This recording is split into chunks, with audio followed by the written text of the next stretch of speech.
Welcome back to Just Chattin', and this is the series of videos we do on Thursday and Sunday evenings just for our own entertainment. As you can see, I have company here, the bad cat, and I do have a quick little Audie story for you before we get started. I let him out maybe a week ago, and it was drizzling a little, but he had only been out for maybe 5 minutes when the rain started coming down hard, and I was a little worried about where he went to wait out, the torrential part of the rainstorm, and I did find out later. However, notice, new collar, because he came back without his collar. He didn't appear to have been in a fight or anything like that, just cat home, collar gone. Now, he only ever did this once before. It's many years ago, and I found the collar out in the backyard. So this is one of the reasons I don't have a concern about him taking his little 20-minute jaunts, because he's very identifiable. He goes out, he has a collar, he has a bell. People know this is a cat who's going to be missed if he doesn't come home. So anyway, 2 days later, my neighbor Jane came over, dangling a collar, saying somebody came by to visit. And that's what he did. He went over to Jane's house to wait out the storm, and she found the collar hooked on her deck. And they're breakaway collars. They're all breakaway collars. And the collar had, in fact, snapped open at that breakaway point. So I was glad to see it had actually done what it was supposed to do. And as usual, do you want to go? Do you want to go? Okay. As usual, even though he lost his collar, it wasn't that far from home. So, yeah, needed to visit Jane, but people have often expressed concern about him out in the neighborhood. Everybody in the neighborhood knows him, and everybody in the neighborhood loves this little scamp. Even my neighbor across the street, who does not like cats, will tolerate Audie with equanimity, even though Audie teases his dog. So, yeah, the cat, I don't know. For a bad cat, he seems to have a very likable personality. So that's Audie's story. He's still wearing the new collar because obviously when he came home without the old collar, I changed it out for him. So we're going to see how long this one lasts. All right, that's it for the Audie news. When we come back, we are going to take a look at an article I saw recently that just struck me as absolutely delicious. So, in a minute.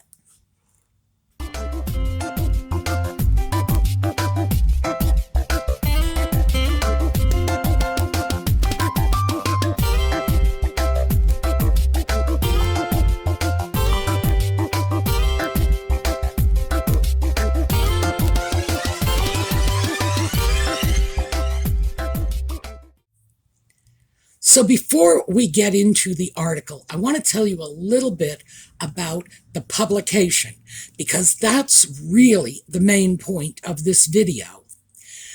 This article came from a paper out in California in the San Francisco area, and it's the Mercury News.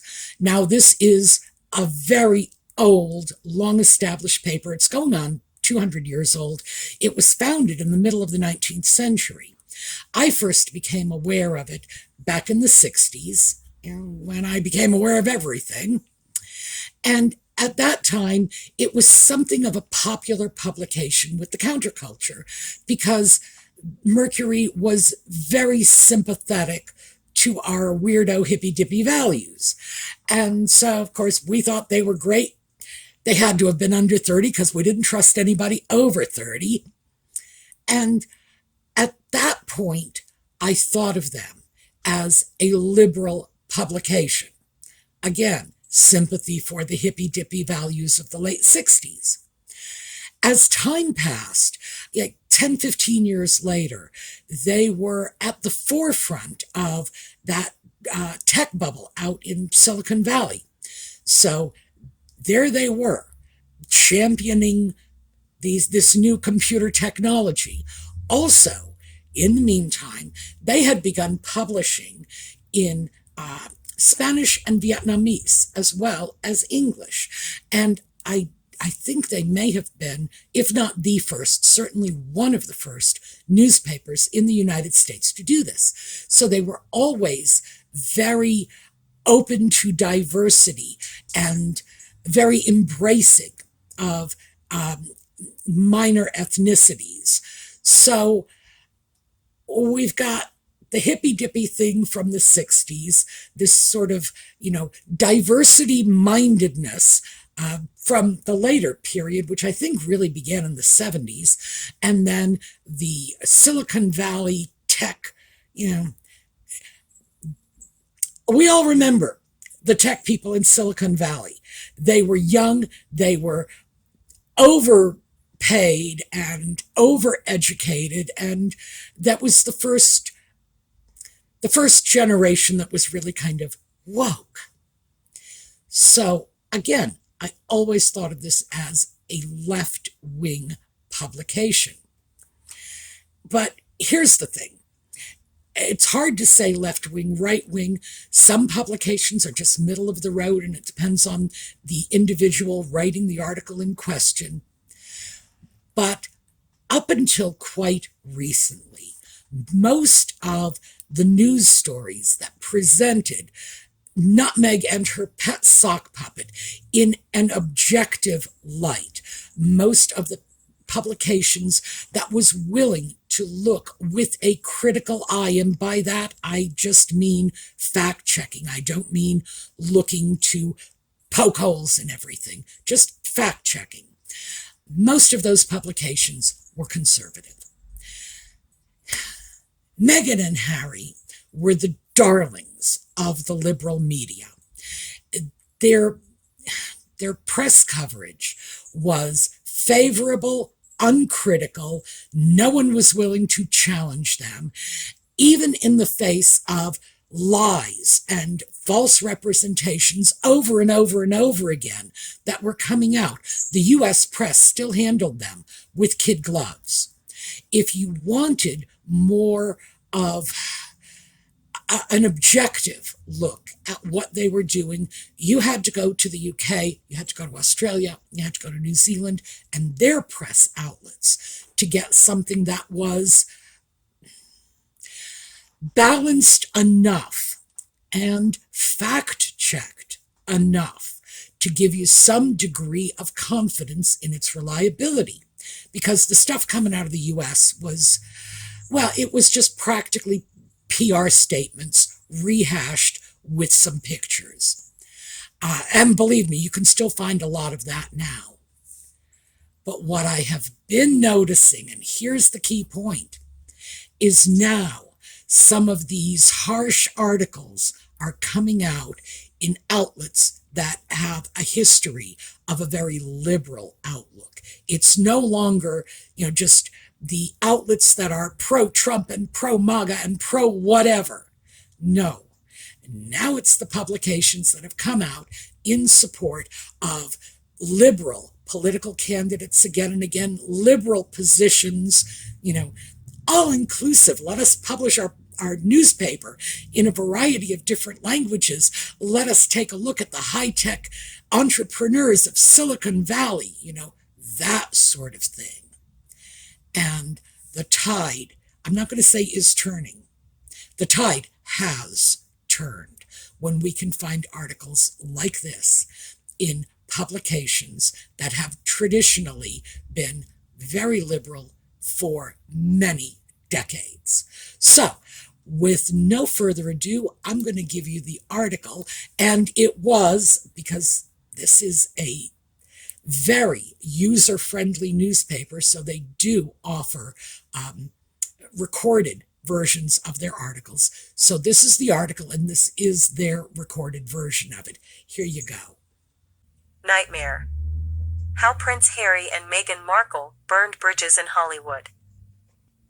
When Prince Harry and Meghan Markle fled royal life in 2020 and relocated to the United States, they were hot property in Hollywood.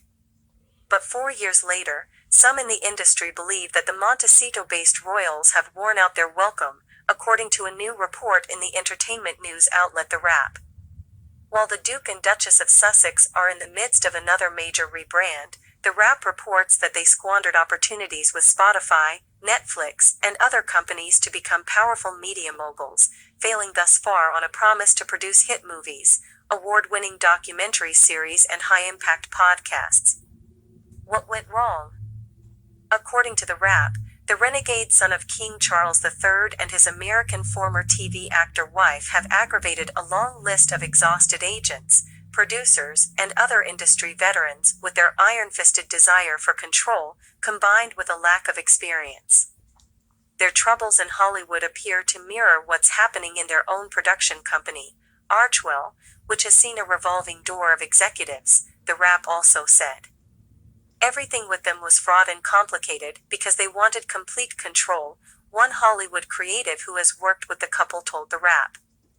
Another insider, who claimed knowledge of Archwell's management issues, agreed, telling The Wrap that the couple have shown themselves to be so stubborn that they have alienated others.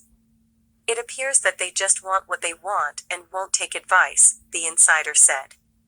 The reported challenges of working with Harry and Meghan became apparent last June, when their $20 million deal with Spotify fell apart and Bill Simmons, a Spotify executive and founder of the Ringer podcast network, labeled them expletive grifters. For the money and resources Spotify reportedly pumped into their Sussex investment, the couple only delivered 12 episodes of Meghan's Archetypes podcast. I gotta get drunk one night and tell the story of the Zoom I had with Harry to try and help him with a podcast idea. It's one of my best stories, Simmons said on his eponymous podcast. A report from Bloomberg's Soundbite newsletter revealed that Harry had the curious idea of doing podcast interviews with Vladimir Putin and Donald Trump about their childhood trauma. Meanwhile, the couple's $100 million deal with Netflix may be petering out, according to The Wrap, even though Bella Bajaria, the streaming company's chief content officer, said in early February that they have a couple of unscripted things they're working on. The Sussexes' Netflix deal has thus far mainly yielded their late 2022 series, Harry and Meghan, which was a legitimate hit, The Wrap said. It set a record for the biggest debut for a Netflix documentary with a total 81.6 million hours watched on its first 4 days of availability, amounting to more than 28 million households watching, The Wrap also said.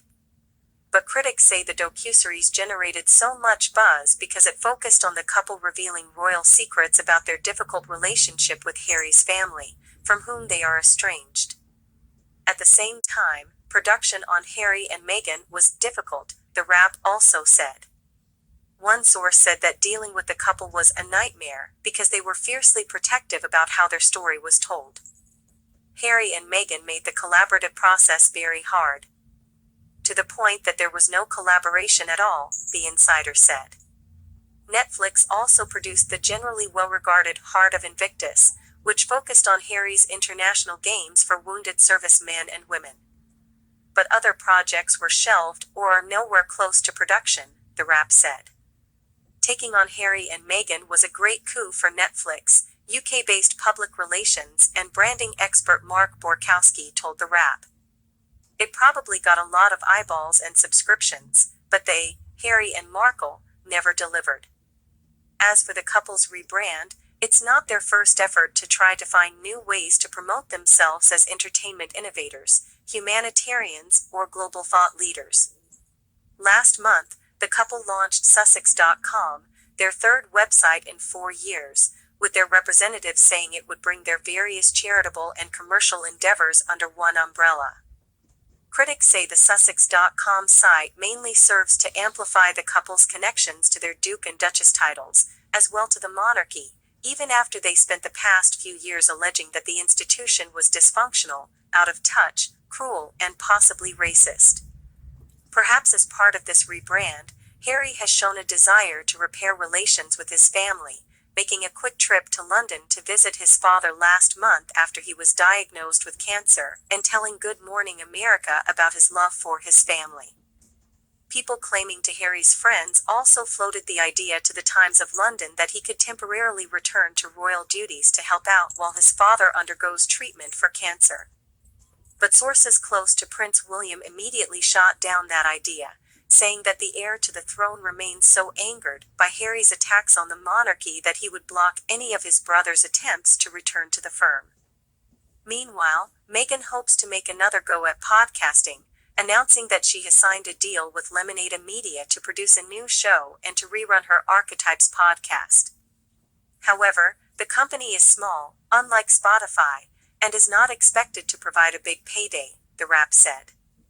Meghan also may be trying to revamp her look and reputation by hiring a stylist, with the hope that such a collaboration could be the first step to something bigger, even the launch of her own fashion line, according to a new report in Puck, another industry news site. Her new stylist is Montecito neighbor Jamie Mizrahi, who also has worked as a stylist for Adele and, most recently, for Jennifer Lawrence. Puck writer Lauren Sherman said that Meghan probably has needed a stylist for quite some time. She's been operating on her own, with the result being wrinkled clothing and slightly off tailoring, including her Givenchy wedding gown, Sherman said. While Meghan's fans don't seem to mind, items she wears in public quickly sell out online, the fashion industry has thus far wanted little to do with her, Sherman said. Dior went so far as to release a statement last summer, denying a report that they wanted to sign her to be their next spokesperson. The fact that Dior even bothered to extinguish a swirling rumor suggests that they were desperate to have it quashed, Sherman said. But as Sherman, the Wrap and others have pointed out, Harry and Meghan need to make money. Not only to pay for the mortgage and upkeep for their $14 million Montecito mansion, but to also fund their security and a reported desire to live like multimillionaires, if not billionaires. Unfortunately for Harry and Meghan, they might only be able to make money by involving themselves in projects that exploit their ties to the royal family, Borkowski told the Wrap. They create a lot of column inches, but do people want content from them unless it is revealing something extraordinary about themselves or the British royals? Borkowski said. I don't know how much more they can reveal. Now, even though this article was delightfully savage, and it was subtle, but boy, if they had a chance to stick the knife in, they took it. I think that what we had was a very fair representation of what is now being heralded as, the downfall of Nutmeg and the Sock Puppet. I think what we are seeing when we see things like this coming from traditionally liberal media outlets is that free ride is over. Now, they got a free ride. They got beyond a free ride. Somebody just let them on the train and let them play conductor. When they came over in 2020, absolutely.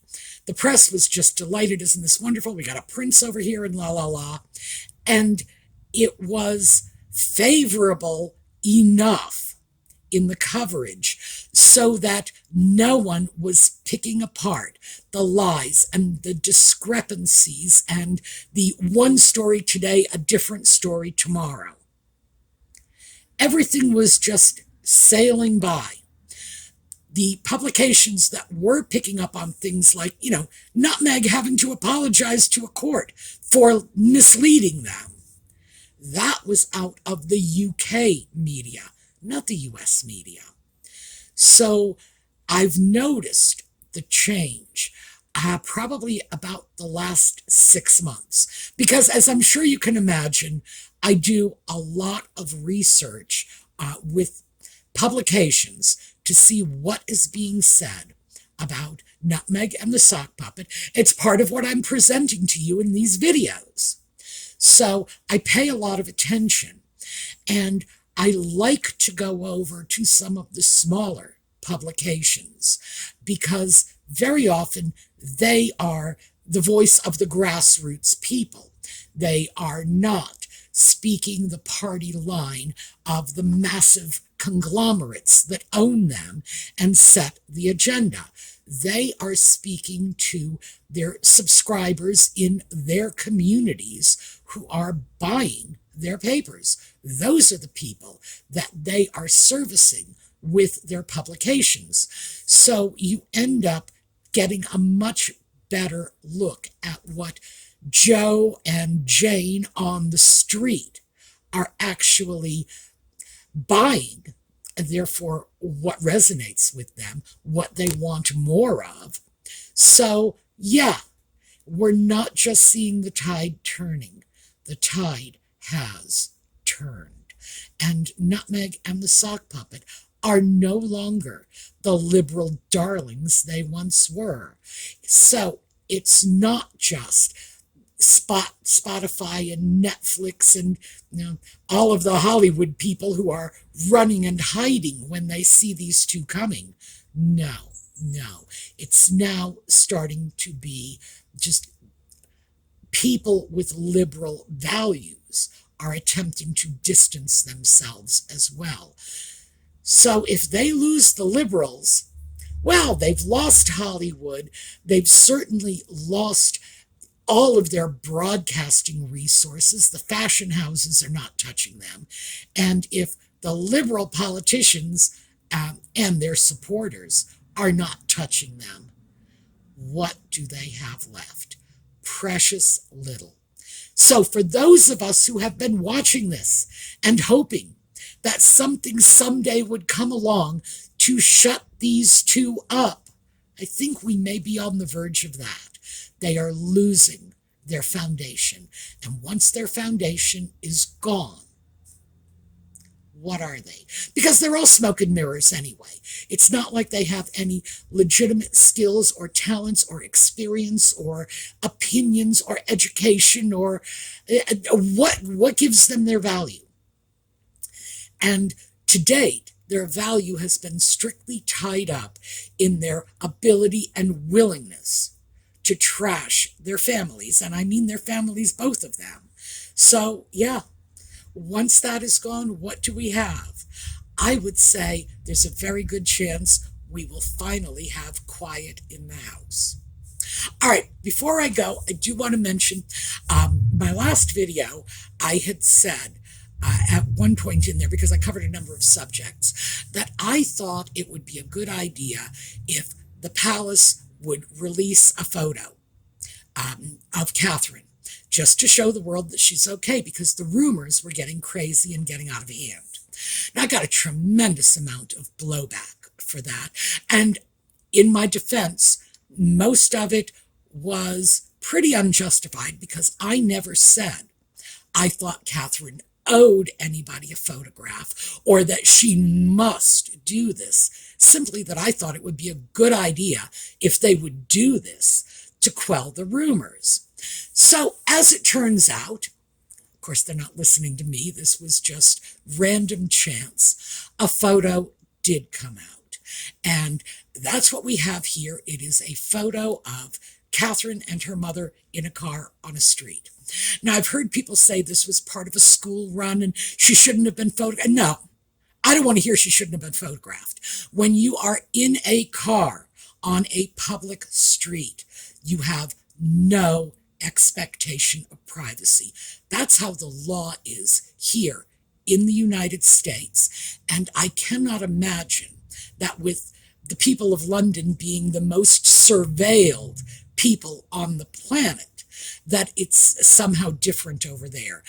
They, meaning the citizens of London, are routinely photographed on the public streets, and no one is considering this an invasion of privacy, because there's an understanding that you're out on the public street, you have no privacy. You are out for the world to see you and to photograph you if they so choose. So I'm sharing the photograph simply because it's out there, and I don't believe it's been circulated in the UK. I don't know this for a fact, but I figured, hey, we might all like to see that she is fine. She's in a car with her mom all is well in the world. And maybe this will stop the crazy rumors. I can't tell you how many bizarre rumors I have heard. And if one snapshot, and this was my point in the last video, if one snapshot will stop this, take the picture.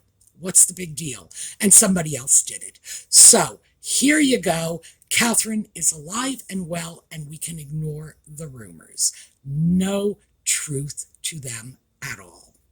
And most of us didn't believe there was a lot of truth, but the problem is rumors have a way of taking on a life of their own. And what seems outrageous and unbelievable today could seem very normal next month, next year, whatever. All right, just throwing that out there. So, happy to see that Catherine is well. That is what I have for you all today. We are going to take a look at a slideshow on the way out. I am going to show you a slideshow of Audie and his friend Jane, who we went to in the thunderstorm. And I will see you all next time. In the meantime, have a terrific day.